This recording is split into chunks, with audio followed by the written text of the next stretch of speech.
Fala galera, beleza?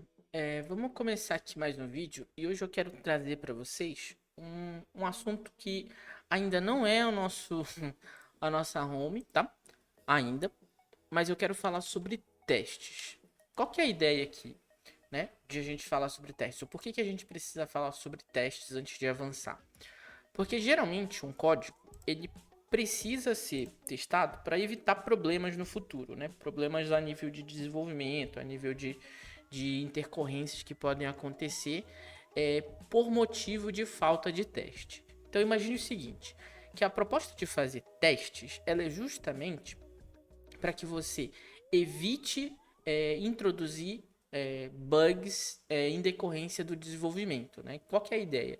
Uma vez que você desenvolve uma funcionalidade, uma classe ou um método, você precisa, resumidamente falando, fazer o teste dele para garantir que o que você desenvolveu está de acordo com o esperado, né? Então, aqui no exemplo da documentação, né, quando você vê aqui em Docs, na parte de testing e debugging, você encontra aqui algumas, ou pelo menos detalhadamente, né, o que você precisa saber sobre teste. Aqui na parte de explicação, né, do que envolve os testes no contexto do Flutter, e também em outros contextos, mas aqui no Flutter tem um caso específico que é justamente os testes de widget. Você tem os testes de unidade e os testes de widget que eu acabei de falar e os testes de integração. Sendo que os testes de unidade, segundo a própria mulher do Google, Testa uma única função, método ou classe. é exatamente isso. E aqui na parte de widgets, de widget test, a gente entende que é como se fosse você testar aquele componente, né, da aplicação. Imagina um botão. Então você tem ali, uma vez que você constrói o seu próprio botão, você deve realizar os testes de, digamos, de interface, né, visual, como ele deve aparecer para evitar problemas no futuro. Imagine que você construiu um botão que ele é um componente isolado. Porém, ele possui uma habilidade de se expandir, né? Sei lá, você colocou lá que ele se expande na lateral, né? Na largura. Se você pegar esse widget e testar ele e colocar ele numa coluna, ele vai ficar da largura da coluna, certo? Tudo certo até aí.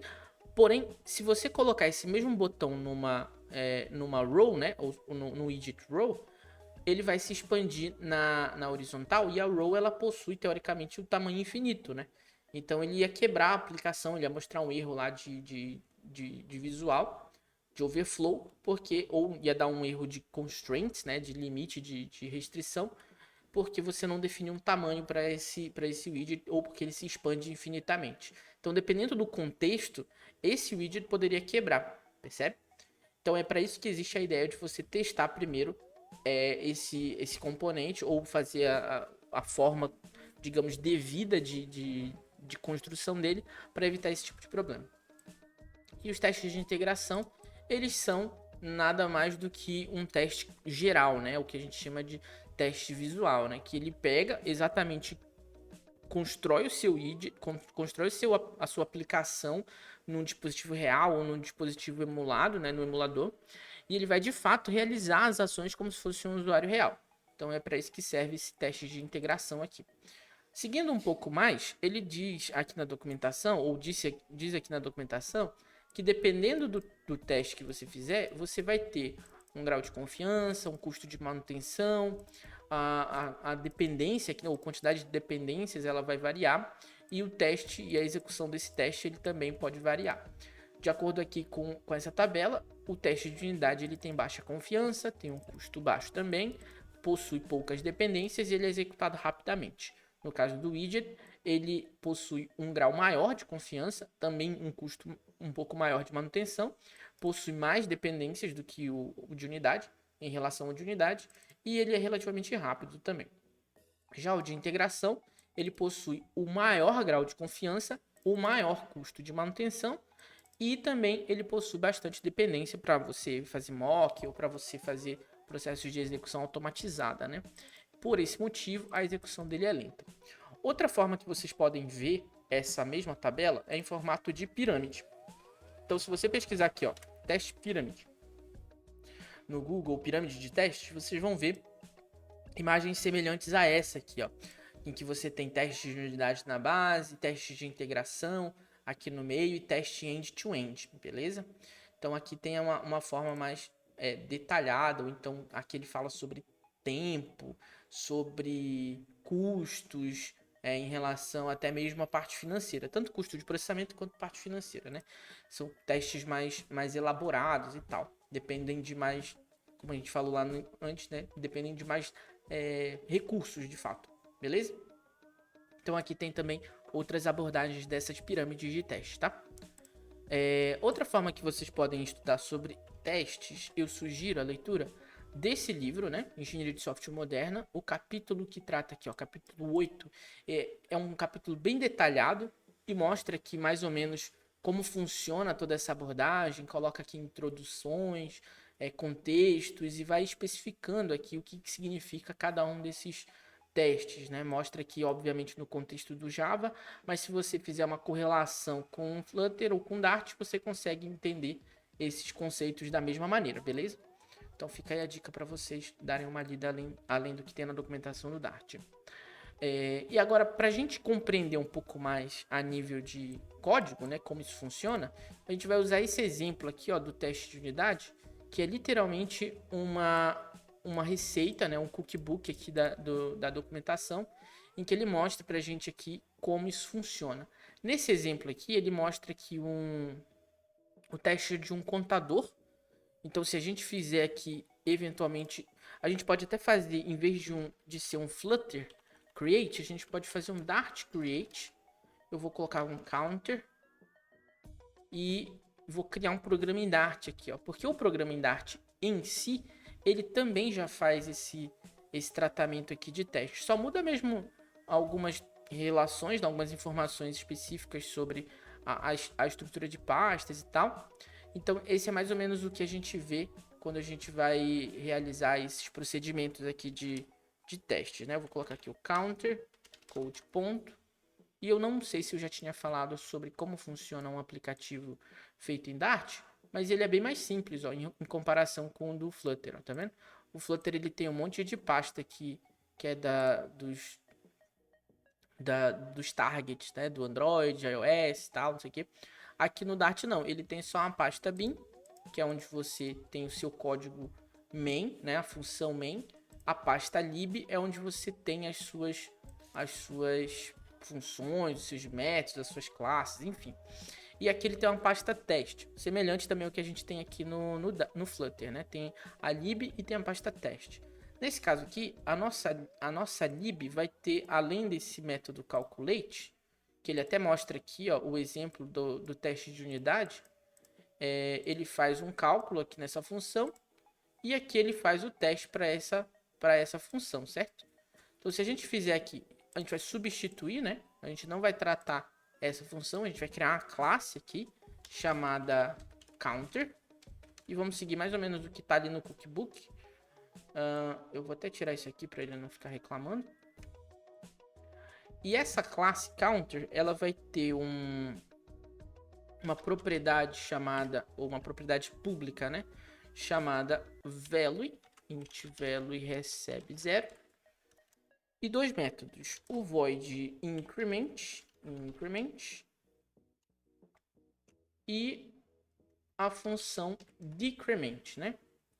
Obviamente eu estou fazendo isso para que seja contextualizado um assunto para vocês, mas para quem já tem experiência já sabe mais ou menos o que vai acontecer aqui, né? A gente vai realmente fazer a construção de um programa que cria esse objeto aqui e chama, né, os métodos. Nesse caso, a gente pode fazer o seguinte. Imaginem que, assim como tem o main a void main, né, que é a função principal do nosso programa, a gente também tem a nossa main do teste, que é também um programa de Dart, tá? E a nomenclatura, ela segue esse padrão, né? Você tem um arquivo chamado, por exemplo, counter.dart, o seu teste vai se chamar counter_test.dart. E ao realizar a importação, né, desse método aqui, ó, dessa função chamada teste, você tem acesso a esse pacote aqui chamado teste. Isso no contexto do Dart, tá? Daqui a pouco a gente vai fazer a mesma coisa no contexto do Flutter, porque eles utilizam bases semelhantes aqui, né? Mas para a gente entender mesmo a base, a gente começa por aqui. E então, qual que é a ideia? A gente vai fazer um teste que vai realizar esse counter test. A função test, ela recebe uma descrição, né, que é um parâmetro posicional obrigatório, e uma função, ou ele recebe uma propriedade descrição, description, e uma propriedade body, que é uma função também. E ela tem um retorno dinâmico. Significa dizer que aqui dentro é que eu vou executar os meus testes. Uma outra forma que a gente tem também de organizar os nossos testes é utilizando a ideia do setup, né? Que é quando a gente quer fazer mais configurações e tal. Então, uma forma de a gente fazer isso é declarando a classe ou aquilo que a gente quer fazer o teste e define assim. E no setup, que é justamente a definição aqui dos nossos objetos, né? Ou nesse caso, a atribuição dos nossos objetos, a instanciação, né, das nossas classes e tal, a gente faz aqui, ó. Ele pede uma função, que é uma função também aqui dentro, então a gente faz assim. E aqui dentro a gente vai realmente construir o nosso objeto, né? Criar o nosso objeto. E para que serve esse setup? Que ele vai fazer isso antes de cada teste. Então, se eu tenho aqui um teste que chama assim, ó, value test, significa que ele vai construir esse objeto para todos os testes, tá? A gente pode criar tanto um teste quanto a gente pode criar um group test, né? Que é a ideia de criar um grupo de testes, tá? Então tem isso aqui também. Você pode separar por testes unitários aqui ou por grupos de testes, tá? Aqui eu vou fazer o quê? Eu posso testar esse objeto que eu construí aqui nesse setup. Eu posso fazer um counter.value. E qual que é o value, né, que a gente quer testar? O valor inicial é 0. Então a gente pode construir ele como sendo o valor inicial 0. Uma vez que eu vier aqui nesse tubo de ensaio e clicar em play, ou eu vier aqui em run ou debug, eu vou realizar esse teste. E aí o meu programa vai executar, né? O que ele vai fazer de fato? Ele vai construir esse programa, ele vai instanciar esse objeto e vai realizar esse teste. Depois ele vai dizer, olha, você fez um teste e ele passou com 100%. Se eu tivesse colocado 1 aqui, significa dizer que eu estaria em desacordo com o que eu espero, né? Porque o valor inicial lá do meu objeto é 0.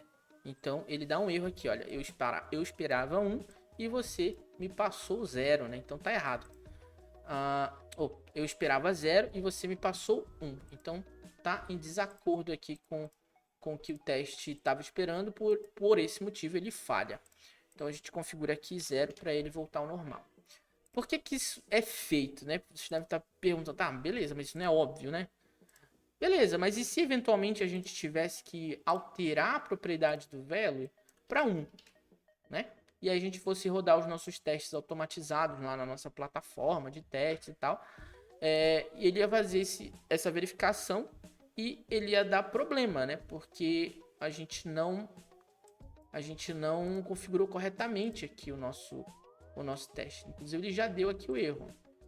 Se eu der o play aqui de novo, ele vai dar o erro de novo aqui, ó.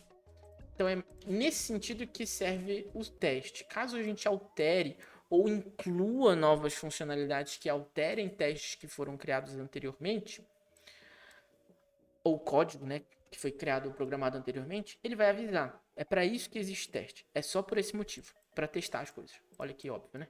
Então é isso mesmo. E agora a gente vai fazer aqui, por exemplo, um teste do increment, né? Increment test. Então a gente chama de novo a função e vocês já sabem mais ou menos o que se espera, né? Porque imaginem, se eu chamar o counter.increment, significa dizer que eu vou invocar essa função e ele vai realizar essa alteração no meu valor inicial. No meu valor ele vai adicionar 1, né? Porque ele vai pegar o valor e vai adicionar 1. Seria o equivalente a eu fazer isso aqui, ó. Adiciona 1. Ou fazer isso aqui, ó. Adiciona value mais 1, né? Então ele tem essas formas aqui de você fazer essa parte de incrementar, ok? Então eu chamo essa função, ou esse método da classe counter, e ele vai alterar a propriedade do counter.value. Então se a gente considerar que esse aqui é o caso de uso, né, que a gente está utilizando, o valor inicial é 0, uma vez que a gente chamar o incremento, ele vai adicionar mais 1, então o resultado esperado é 1. Então, seguindo essa lógica, significa dizer que se eu fizesse essa mesma coisa, ele seria 2, certo? E assim sucessivamente, porque ele está incrementando sempre em 1. Eu vou só deixar esse aqui para efeito de exemplo. Mas aí a gente vai testar esse carinha aqui agora. Então, esse increment test passou. Esse continua 0, né? Porque ele é um teste isolado. Então, ele não vai ter o valor alterado. Beleza. Mas esse aqui era 0 e agora ele está increment e agora é 1, certo? Exatamente. Se esse carinha aqui fosse... Se eu não tivesse setado aqui esse counter, se eu tivesse criado esse objeto aqui, enquanto eu estivesse fazendo, ele ia guardar essas informações na memória. Poderia afetar os outros testes, tá? E nesse caso aqui eu preciso agora concluir fazendo o teste de decrement, né? Decrement. Chama decrement. Em vez de ser 1, é menos 1. E eu posso rodar aqui todos os meus testes. Ó, por que é isso, né? Por que eu faço o setup? Porque se eu tivesse instanciado esse objeto counter, se eu tivesse feito isso aqui, ó, ele poderia ter dado um erro, né? Deixa eu colocar aqui, ó. Final count, certo? Se eu rodasse aqui o debug, ele ia dar um erro em algum lugar. Ó, por quê, ó? Porque basicamente o que eu estou fazendo é atuando nesse objeto apenas. Então ele inicialmente é 0, ok, esse teste passa. Esse teste aqui também, porque ele pega o valor e incrementa para 1. Porém, quando eu vou rodar o decrement, ele não é menos 1, porque eu estou atuando nesse objeto. Então, considerando que esse carinha aqui, ele já tem o valor 1, se eu decrementar, ele deveria ser 0 e não menos 1. Por isso que ele deu esse erro aqui, ó. Tanto que ele fala, o valor atual é 0 e o que eu esperava é menos 1. Tá aí o motivo de por que a gente coloca o setup aqui, porque ele vai fazer os testes individualmente, unitariamente. Por esse motivo se chama teste unitário. Olha que legal. Então, a gente já tem aqui os nossos testes bem definidos. Significa dizer que a gente tem, teoricamente, 100% de cobertura de teste, porque a gente está testando a propriedade e testando os dois métodos, beleza? Se a gente fosse fazer um Flutter, né? Se a gente viesse aqui, ó, em vez de ser um aplicativo Dart, fizesse um Flutter app, né? Flutter create counter app. Aí eu vou fazer o counter underline app code ponto. Viesse aqui no widget test. Ó, aqui no Flutter ele já mostra um caso de teste de widget, que é o segundo teste que a gente vai ver hoje. A gente viu o teste de unidade, agora o teste de widget. E o que ele faz essencialmente? Ele chama uma outra função, que chama test widgets, realiza aqui o teste widgets, na verdade, ele já possui esse objeto chamado widget tester, que a gente utiliza para realizar algumas ações. O pump widget serve para a gente, digamos, construir o nosso widget ou a nossa aplicação. Então ele vai usar o pump widget para isso e ele passa o widget que ele quer fazer, digamos, o teste. Poderia ser qualquer widget, tá? E aí o que ele vai fazer aqui nesse caso? Ele vai verificar se, utilizando o expect, se ele encontra primeiro um widget cuja string, né, cujo texto do widget é 0. Ele tem aqui, ó, finds one widget, que é uma propriedade, ou nesse caso é digamos, um objeto ou uma propriedade que chama aqui uma classe e tal, que resumidamente falando, ele verifica se existe um widget do tipo texto e ele encontra um dele, né? Ou finds one widget. Nesse caso, a gente define o que a gente quer encontrar e aqui o que, na verdade, o widget que a gente quer encontrar, que é o caso atual, e o matcher, né, que é encontrar apenas um widget. Da mesma maneira que ele está verificando que se existe um widget com valor inicial 1, ele verifica aqui e diz que não encontra nada, né? Esse aqui é o caso de espera, ou o resultado esperado, né? Uma vez que ele faz essa verificação, ou que ele passa por aqui, ele vai para o próximo caso, que é o TAP. Esse TAP é a simulação, ó, de um pointer down, pointer up. É o equivalente a você dar um clique na tela, um toque na tela naquele específico widget que você quer encontrar. E o que é esse finder aqui, né? É a minha condição, né? Encontre um widget, da mesma maneira que eu encontrei um texto, eu quero encontrar um find by icon, ou seja, eu quero encontrar um widget que possua uma propriedade icon data, e ele joga justamente o icons.add. Se a gente for lá na nossa aplicação e pesquisar aqui o icons.add lá no código, a gente vai encontrar apenas um lugar que possui o icons add, que é no float action button, ou seja, que é o filho do botão. Ele vai dar um tap nesse cara, no botão do float action button, e ele executa esse pump, que é esperar um frame ou executar um frame em determinado tempo, né? Por padrão ele é como se fosse um frame, e aí ele faz o próximo passo, que é esse aqui, ó. Ele espera esse cara ser tocado, depois ele espera esse cara criar um frame, e no final ele faz a verificação de teste, né? Que ele quer saber. Esse widget que inicialmente tinha o valor 0, foi encontrado nenhum, ele cai nesse caso. E depois ele verifica. Agora é 1, né? Então faz one widget, ou seja, ele vai procurar novamente e verificar que inicialmente era 0, agora é 1. Então ele conclui aqui um teste de widget do nosso contador. Da mesma maneira que a gente fosse criar outros tipos de testes. Se a gente quisesse criar só um teste de um botão, de um widget do tipo float action button, a gente poderia fazer da mesma maneira, seguindo esse mesmo passo. E aqui vem a dica final, né? Por que ele é mais simples, né, de entender esse aqui? Porque ele está muito próximo do que a gente consegue compreender visualmente falando. Então a gente entende que esse objeto aqui é uma app, a gente entende que existe no contexto desse aplicativo inicial um widget cujo texto inicial é 0. A gente entende que o tap ele é mais simples de encontrar também baseado nesse ícone. E no final a gente faz a verificação de se foi tocado ou não. E para vocês compreenderem um pouco mais, ou para deixar de estudo aqui para vocês a parte de como funciona, né, essa parte dos testes, eu sugiro a leitura dos testes do próprio framework, né, do próprio Flutter. Então, se vocês vierem aqui no código do projeto no GitHub, em packages, Flutter tests, ou teste, vocês vão ver que tem as bibliotecas aqui, ó.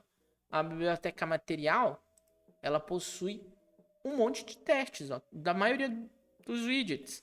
Então, se você vier aqui no Elevate, o Float Action Button até que a gente estava vendo, ó, tem aqui, ó, Floating Action Button test.dart. Segue aquele padrão lá. Então, é o nome do widget underline test.dart. Então, isso aqui me ajudou muito a entender como funcionavam os testes no contexto do Flutter. Percebe? Porque a gente tem aqui a mesma organização do valor inicial lá do programa inicial. Então, quando eu compreendi que isso aqui deveria ser entendido de uma maneira, eu falei, pô, será que tem testes de widget lá na documentação do Flutter? Ou lá no código do Flutter? E tá aqui, ó, um monte de teste que a gente pode estudar e compreender como ele funciona. Aqui, ó, nesse contexto aqui, ele está simulando a criação de uma aplicação em que ela tem um float action button centralizado.